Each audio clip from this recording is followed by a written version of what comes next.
Wasemaje? Wewe umesoma? Kama kawaida. Una degree ngapi? 3. Ya kwanza, Utaila, ya pili, Mchizi, ya tatu. Mwendazimu. Wewe kweli mwendazimu. Nakupa Kiingereza utafiki Kiswahili, wanachojua kama kweli umesoma. Sawa sawa. Una kimanya? Yes. Aliye juu? Futa Nesco waje apigwe shoti wazao kata umeme hao. Na samaki mkunje Wewe wewe. mtie mdomoni kashaiva. Mwanamke mpaka wanja. Anataka kutongozwa kanye nyuma yake atakupa sauna ile ya kuonga na Yanga. Na Simba mwenda pole. Nikataa mechi mlifunga milango. Wewe kesho unaimanya. Umelala hiyo. Ili kesho unaimanya. Na ukiona mwanamke mjamzito anatema mate. Mtoto kajamba tumboni.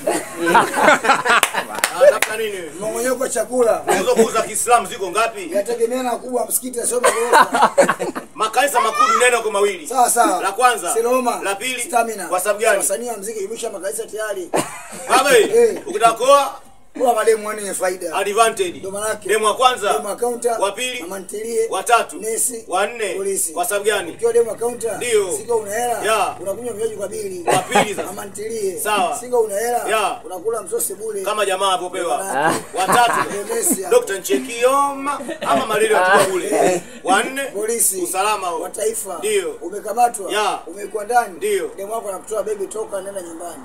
Sasa mtano leo demu gani? Leo furniture yani. Mama sasa usiku. Anaota ashona mashughuli ya gesi. Na hamna kazi ngumu? Kama kazi ya bodaboda. Kwa sababu gani? Awali mpaka ukaliwe nyuma. Aosha na bodaboda kukiza bila mbele. Wamwache. Amira anakaa nyuma, aje kukiza bila mbele. Wewe